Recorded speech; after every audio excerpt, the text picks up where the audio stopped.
All right, friends, welcome back again to another episode of Tactical Enlightenment. We continue with our Castle and Siege Defense series here. Our channel is dedicated to all things Bannerlord related, and as such, these guides should help you defend the various different locations across Calradia.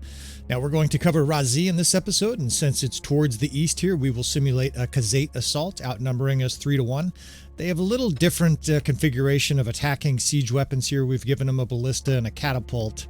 And being outnumbered 3-1 here with only a catapult, this seems like a very tall order for the AI. Nevertheless, in the past, I've experienced interesting results in this city. The AI at many times has actually outperformed some of the strategies that we use here.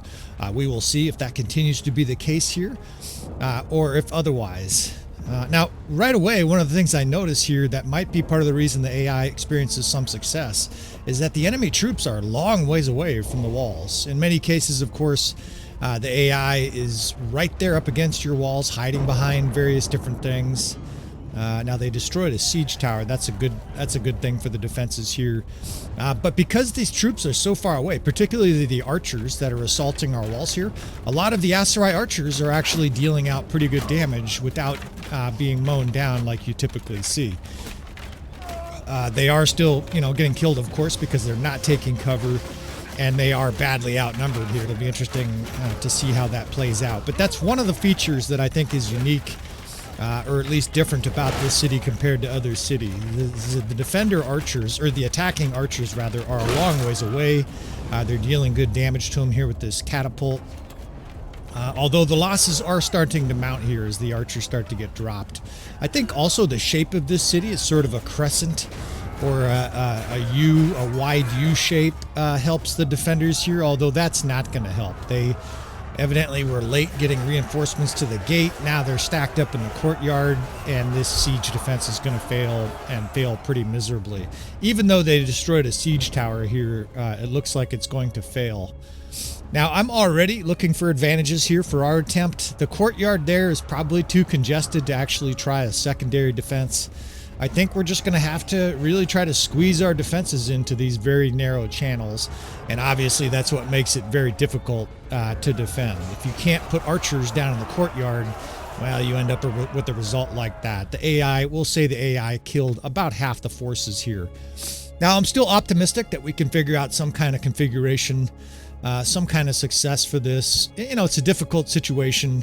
But there are cities, there aren't very many throughout the game, where you may just be better off letting the AI remain in charge. I know that's kind of a drastic thing. The other thing too you could do is you could do a little bit of micromanagement and let the AI do a lot of it.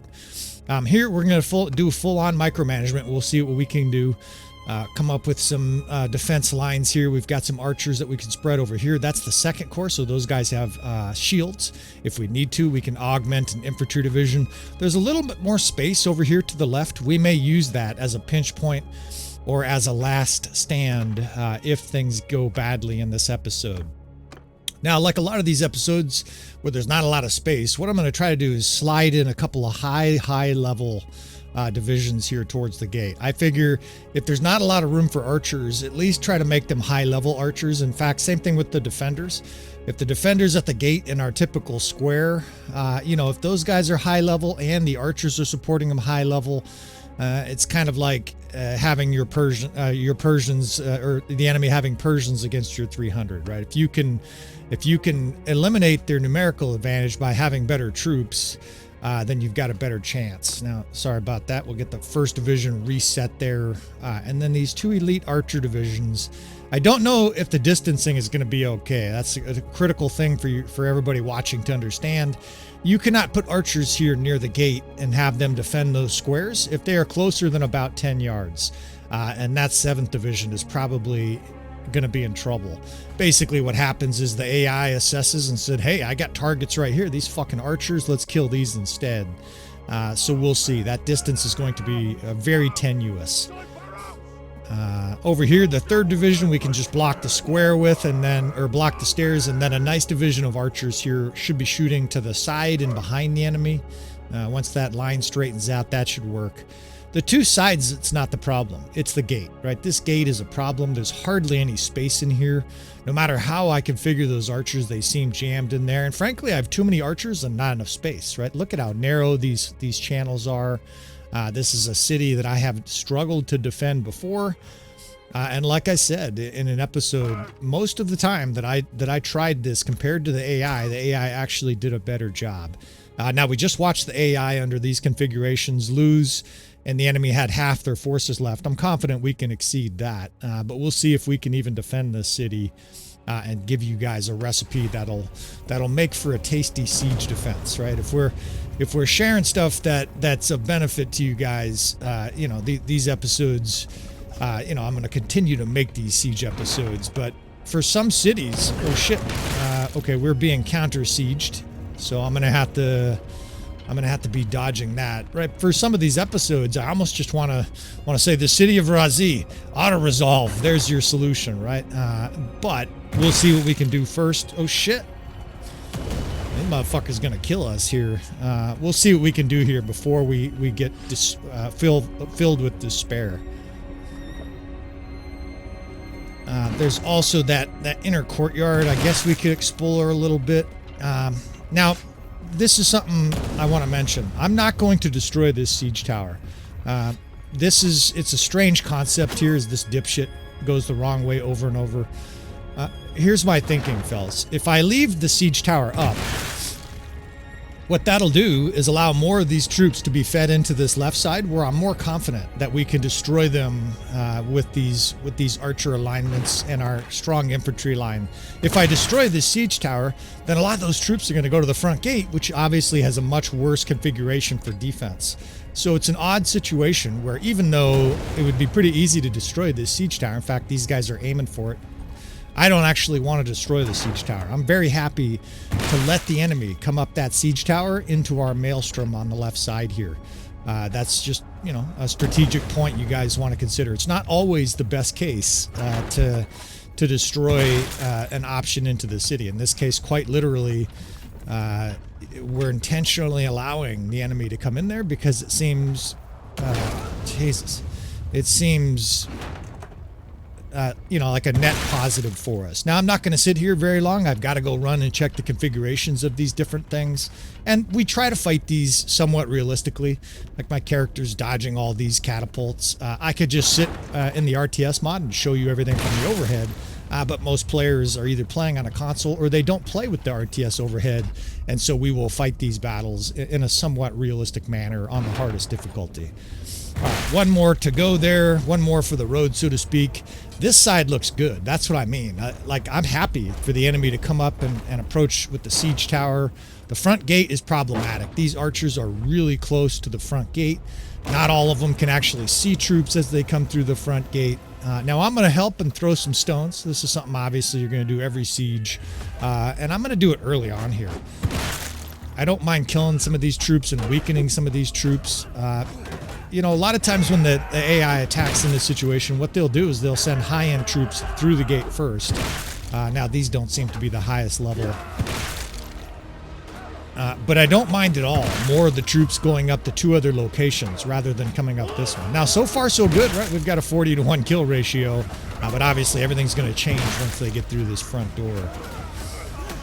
And I'm basically going to have to watch very closely to see if the enemy attacks those archers. Now, what do you do here if the enemy does attack your archers? Well, you shove that square into the gate, right? If all of a sudden your plans are foiled here, there's two ways to do it. You can attack or you can shove it directly into the gate. And my differentiating factor on that basically comes down to this. If you have really good troops there, it's okay to charge. If you have weaker troops, shove them in a square because you don't want them attacking. They'll get destroyed if they're attacking. Now, this is also a good setup, right? Those guys are shooting the guys in the back there on that ladder as they come down and attack our square. I like that configuration. I'm confident about the right side. I'm confident about the left side. It's this gate that's the problem. Now, so far it's working, right? These archers are just far back enough that the enemy is not charging in. But this is a situation as a commander, every time I leave, I feel uncomfortable because all of a sudden the AI can just start to attack your archers. If you're away, you know, if you're If you leave the kids home alone, what's this shit? They're like jumping off the side here. I think they're just being shoved off. That's an interesting mechanic. But if you leave the kids home alone there and they're 7-year-olds and all of a sudden they put microwave popcorn in there for 45 minutes, your house burns down. So I'm compelled here to really micromanage this gate. And again, and we can simulate it, but what you would do here if the enemy started to come in is square them. Although I have some palace guards here, it would be tempting just to charge at these guys, right? And we can kind of observe what happens there. These guys sort of circle around the enemy and sort of make a U shape. The enemy kind of fattening in the middle of your U as your troops pour in. Your archers can still help, but eventually in that charge configuration, your troops will either be killed or they will jam themselves into the gate. They will essentially chew their way into the gate. And at that stage, the archers can no longer support, right? So that's the danger of that. You're only really charging in that situation if the enemy's bursting through here. Now, right now, I would say the recipe is complete, right? Like, if you look at the power bar, we've lost maybe 20 or 30 troops. The enemy's lost half their troops. And it's working pretty well. Now, this side is greatly weakened. The AI, the archers here may not be getting the best angle. It also, it looks like they're squeezing around the edges here. Our square's starting to break down. So, since this siege, it looks like it's over. And the recipe is there for you fellas to succeed. Let's play around just a little bit in this episode, right? What we'll do here is simulate the front door bursts open. How about that left side that we were looking at earlier? Can you defend that like your Alamo? Can that be a place of last resort? Let's pull 2 or 3 divisions over here.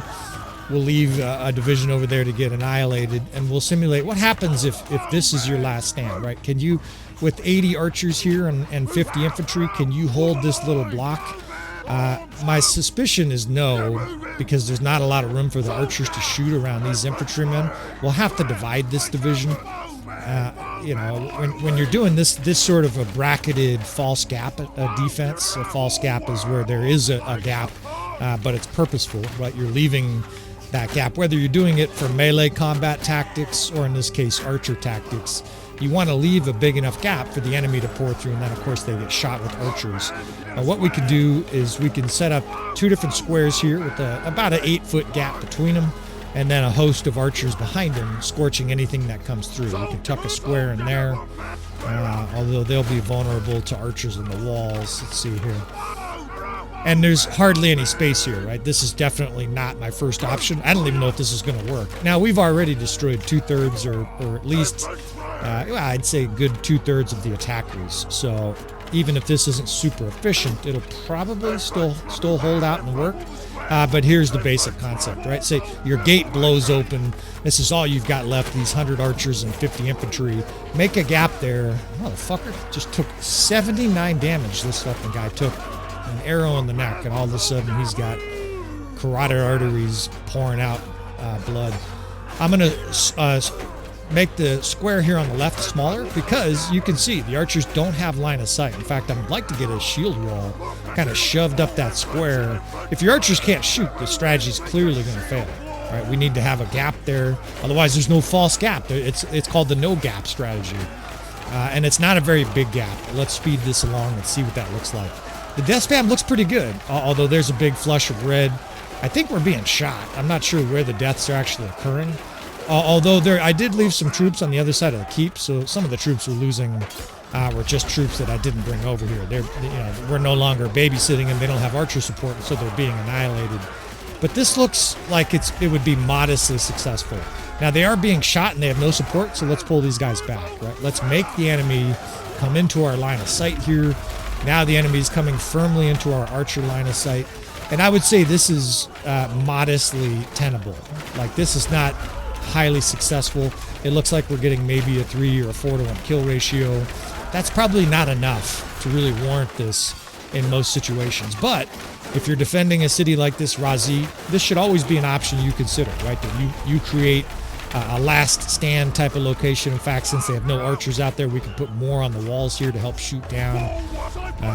And I think that'll pretty much wrap up. I think the AI is going to rout. pretty soon. In fact, that's what this stall is. The AI is trying to figure out pathfinding. How the fuck can we get our troops out of the city? So there you go. A couple little options. They're not the greatest options. I mean, I told you that from the outset. Razih is a very difficult city to defend. You know, this is no question a city where the AI with a little bit of micromanagement may do better than what you can do. You know, although here we got almost a 5-to-1 kill ratio. All right, let's see. Now, I do want to try defending that little courtyard by the main gate. We were observing that earlier. That might be worth defending. I don't think I'll drag you through that whole process. Basically, we're going to try to create a false gap there and see if we can't get it to work. We'll do a little fancy editing, and we'll give this a shot. It's probably too tight, but we'll give this a shot here. I love secondary defenses. And site's holding there. Not quite enough archers can shoot around there. We can split the square, but then they're going to aggro. It's tenuous, I would say, at best. There's just not enough archer shooting. There's probably 40 or 30 of our archers. We've got 120 archers here, and maybe a quarter actually have line of sight. You know, if this was sloped down, it would be a lot more successful. I've got this reserve infantry division, but frankly, they're in the way. I just want these guys shoved over into the corner, out of the way. I mean, it's a little tiny bit of a false gap, but I don't think this is viable. The enemy is now starting to aggro our archers here towards the middle because they're so close. Although, you know, there's occasional good death spam, but now the AI is starting to pour in here and fail. As soon as that happens, as soon as they start to aggro up towards your archers, you're fucked. There's no way around that. Your archers draw aggro, then they try and fight, and they draw even more aggro. This left side is blown up, and that's all she wrote. So, I think I will include this, but a failure. The inner defense here is not successful. I've had some guys express interest to know what cities, inner defenses, this secondary defense, can work, and I will continue to show the ones that do work. I will explore a lot of these different cities and see if any of them work. This one does not. So Razih, very difficult to defend. All right. So, if you want to see more from this series, you want to subscribe, please hit that like button on the way out. Leave any comments or criticism. And with all that said, friends, I will see you guys next time.